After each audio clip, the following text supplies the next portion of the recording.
One of the best aspects of Monster Hunter is the sheer variety of ways to play the game. This is all thanks to the various weapons and sheer amount of builds or sets that you can create. So I'm Darcblade with an Anti-Alatreon build for the Light Bowgun in Monster Hunter World Iceborne. Now the main purpose of an anti-build is to create a set that is made to counter a specific monster in the game. In this episode we're looking at countering Alatreon, providing hunters with 2 builds to take on the blazing black dragon, one safe, one risky. Although in all honesty both builds with the Light Bowgun are quite safe to use, as because you are fighting the monster at range, you can always keep an eye out for its attacks, which are clearly telegraphed. The other aspect of the Light Bowgun you have to take into consideration is what type of ammunition the Light Bowgun you want to use has. But anyway, the first build is the risky Light Bowgun Anti-Alatreon build. This build makes use of the entire Safi Jiva set, so we have to contend with a health drain aspect, but in return we get a lot of DPS output. So for this build you'll need the Safi Crested Crown Beta, the Safi Crested Chest Alpha, the Safi Crested Vambraces Beta, Safi Crested Belt Beta, and the Safi Crested Boots Beta. I'm also using a Razor Sharp Charm 4, and for my weapon I'm using the Darcblade King. This has a health regen augmentation on it and an elemental up augmentation. As for the custom mods, you cannot really increase the weapon's elemental damage output through custom mods, so I've gone for increasing the raw attack of the build as well, as the elemental ammunition we will be using with this build can also benefit slightly from raw attack as well. You can of course swap out the Darcblade King for any other of the Kjar weapons you so wish. And as for the mantles, these are down to personal preference. So as for the jewels, first of all I've gone for blaze jewels to max out the fire attack of this build, as we will be primarily using fire ammunition. If you were using a different weapon then you would swap out the blaze jewels to match whatever elemental ammunition you wanted to use. I've then gone for vitality jewels for the health boost skill. I've then gone for tenderizer jewels for weakness exploit, an evasion jewel to max out evade window, a mind's eye jewel for the ballistic skill, and then you'll have some jewels to play around with, to which I've gone for true shot jewels, and on the mantles I've gone for destroyer and protection jewels.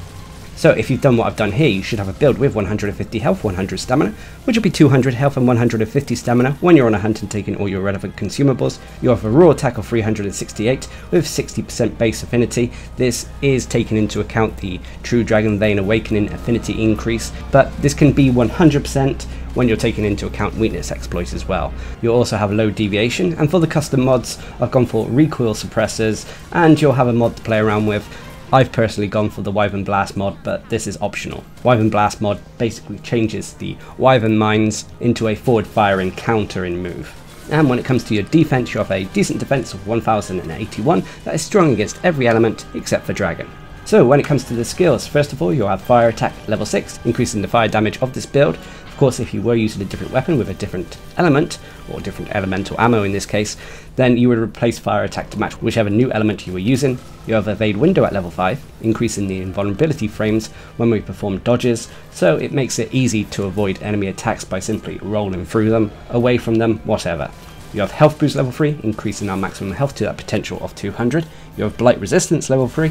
Blight resistance is a very useful skill for fighting Alatreon, as it nullifies all elemental blights. So it means you don't have to worry about taking null berries during a hunt. Anyway, you have crit boost level 3. Crit boost is a skill that increases our damage when we crit a monster. However, it only increases the raw portion of a attack. As I've explained multiple times, imagine an attack being divided into 2 portions. You have the raw attack, which is dictated by your attack value, and then you have the elemental or ailment portion, which is dictated by your elemental or ailment rating. Crit boost only increases the damage of the raw attack portion of a hit. Anyway, you have weakness exploit level 3. Weakness exploit is a great skill that increases our affinity when we're attacking monster weak points, and should these weak points be tenderized through clutch claw attacks first, this increase to our affinity can be potentially up to 50%. You have special ammo boost level 2, which is a result of the true shot jewels. This increases the damage of our Wyvern Blast mines. You have ballistics level 1, which shortens the distance before ammo reaches its maximum power. This is all to do with the critical range aspect of the Light Bowgun, so it means we can shoot from further away and still maintain that critical range. Anyway, you have spare shot level 1, which is a result of the Razor Sharp Charm, which gives us a chance of not consuming a bullet when we fire the weapon. You also have critical element level 1, which is like critical boost but for the elemental portion of our attack. So basically when we crit a monster, it will increase the elemental damage of the hit. And then finally, when you're wearing your mantles, you have Part Breaker level 2, which increases how effectively we can break monster body parts. Great for when we're taking on Alatreon's horns. And you'll have Divine Blessing level 2. Finally, for the set bonus, you have the Safi Jiva Seal, True Dragon Vein Awakening. This is a buff that kicks in whenever we have our weapon drawn, increasing our base affinity and also increases our elemental and ailment ratings. So there we have it, that is the risky Anti-Alatreon Light Bowgun build I tend to use. But of course every build out there has pros and cons. The biggest pro with this build, as with pretty much all the risky builds, is its damage output. Well, elemental damage output. Thanks to all the offensive skills this build has, it means that we should be able to easily power down Alatreon and survive the Escation Judgment. On top of that, this build has a fair few quality of life skills, including Evade Window for defense, health boost, blight resistance, and then some Light Bowgun specific skills such as ballistics and spare shot, which makes hunts feel a little bit easier than they are. And then finally for the pros is the True Dragon Vein Awakening buff itself, which provides us more DPS skills for simply drawing our weapon. But of course there are cons. The biggest con for this build is the True Dragon Vein Awakening health drain. Obviously this is the price we pay for having those DPS buffs that the set bonus provides. But this can be alleviated slightly by using the health regen augmentation. And then finally for the cons, which is more of a con for the Light Bowgun in general when it comes to Alatreon, is because we cannot go back to camp, it means that we cannot restock our ammunition, which means we have to take materials to craft ammunition during the hunt, and even this comes with the risk of completely running out of ammo. What I tend to do is use the elemental ammo that counters Alatreon in its first phase, so I would be using rapid fire ammo for its ice phase, and then when it goes into its dragon phase, as long as it's been powered down, I'd switch over to different ammunition to conserve ammo. Although if it hasn't been powered down, then I'd continue to use fire ammo or even dragon ammunition. But regardless, this is quite an effective build to use against Alatreon, and even with a health drain aspect, this build can be quite comfortable to use against the Blazing Black Dragon.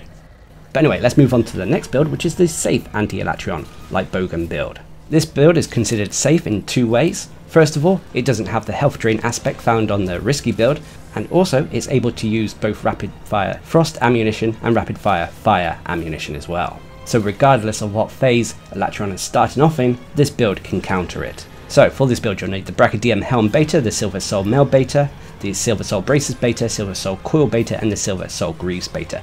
I'm also using the Razor Sharp Charm again, and for my weapon I'm using the Soulfire Rasp Blaze. And when it comes to your augmentations, I've simply gone for elemental up augmentations. When it comes to the specialist tools, normally I would say these are down to personal preference, but I would recommend using the Glider Mantle with this build, which I'll explain during the duel section. So let's move on to the duel section. First of all, I've gone for Blaze Duels to max out the fire attack of this build. This is because we will be taking on Alatreon when it starts off in its ice phase. If it was starting off in its fire phase, you would replace the Blaze Duels with Frost Duels instead. I've then gone for Vitality Duels for the health boost, Mighty Duels for the maximum might skill, Tenderizer Duels for some weakness exploit, Resistor Duels for blight resistance, and then you'll have some duels to play around with, to which I've gone for a Mind's Eye Duel and a Fortitude Duel. As for the duels on the mantles, I've gone for protection duels, and when it comes to the glider mantle, take the elemental duels opposite to what you have in your main build. So I've gone for frost duels in the case of this build. The main reason we're doing this is we're going to save the glider mantle for whenever Alatreon reverts out of its ice phase, either into its dragon or fire phase. That way we can conserve ammo and still be able to do efficient damage. So if you've done what I've done here, you should have a build with 150 health, 100 stamina, which will be 200 health and 150 stamina. When you're on a hunt and taking all your relevant consumables, you'll have a raw attack of 358 with 20% affinity. This can be easily 100% when you take into consideration maximum might and weakness exploit. You have high deviation, unfortunately. When it comes to the custom mods, you need 3 recoil suppressors to manage the elemental ammo you'll be using, and then you have a custom mod of your choice, to which I've gone for a range attack up. You have Wyvern Blast special ammo, and you have an OK defense of 1047 that is strong against fire and dragon, but unfortunately weak to the other elements. When it comes to the skills, first of all, again you'll have fire attack at level 6, increasing the fire damage of this build. If you were going against Alatreon, where it starts off in its fire phase and not its ice phase, as it is in this video, then you would replace fire attack with ice attack. You have slinger capacity level 5, increasing the amount of slinger ammunition we can have. You have health boost level 3, blight resistance level 3, critical boost level 3, weakness exploit level 3, maximum might level 3. Maximum might is a skill that increases our affinity whenever we have full stamina. However, if we use stamina, the bonus affinity will go away until our stamina bar has filled up again and a few seconds have passed. The Light Bowgun is one of the rare weapons that can really make use of maximum might, as you can easily keep your distance from the monster, and like I said, Alatreon's moves are telegraphed, so you're simply able to move out of the way without actually using any stamina. This is also useful as we aren't using Evade Reload. Anyway, you have Windproof level 1, again another byproduct, which helps resist minor wind attacks, but it's not really effective against Alatreon. You have Fortify level 1. Fortify is an optional skill I took. Basically every time we cart and feint, we'll come back with increased attack and defense. Anyway, you'll also have Ballistics level 1, Guts level 1, which is a result of the Soulfire Rasp Blaze, which works like Feline Moxie. Basically, if our health is over a certain point and we take a hit that would kill us normally, then it will keep us alive with 1 HP. You'll also have Spare Shots level 1, and when we're wearing our mantles you have Ice Attack level 4, although like I've said before, if you were using Ice Attack as your main ammunition type, then this would be replaced with Fire Attack level 4. And you'll also have Divine Blessing at level 2. Finally, for the set bonus, you have the Silver Rathalos Essence. For wearing 2 pieces, you have the Slinger Ammo Secret, which increases the Slinger Capacity skill from level 3 to level 5, and for wearing 4 pieces, you have True Critical Element, greatly increasing our elemental damage when our shots crit a monster. So that is the safe Anti-Alatreon build, but even this comes with pros and cons. The biggest pro for this build is again it's a build that can deal out a decent amount of elemental damage to a monster. On top of that, it comes with very high affinity, so it can easily make use of True Critical Element. And finally, for the pros, this build has both access to rapid fire fire ammunition and rapid fire ice ammunition, meaning that it doesn't matter what starting form Alatreon begins the hunt with. But unfortunately there are cons. The first con is, although we've praised maximum might and weakness exploit and the high affinity of this build, unfortunately the caveats of having to have your stamina maxed out, as well as having monster body parts tenderized first, it means that you won't have that high affinity all the time. And the other con is, unfortunately, much like any Light Bowgun build, you're going to have to craft ammo during a hunt, as we cannot go back and restock. But regardless, this build is very safe to use against Alatreon, and I just love that it's able to use both fire and ice ammunition. So long as you're tenderizing the monster and controlling your stamina, then this build can take down Alatreon fairly comfortably. So there we have it, those are 2 builds I can recommend for taking on Alatreon with the Light Bowgun. Now of course, as you farm more and more, you'll get Alatreon gear and weaponry, which have very high elemental ratings, allowing you to take on the hunt more easily. But until then, these builds will work just fine. So until next time, I've been Darcblade, bringing you Anti-Alatreon builds for the Light Bowgun in Monster Hunter World Iceborne. Hope you enjoyed this video, thanks for watching, subscribe and like for more.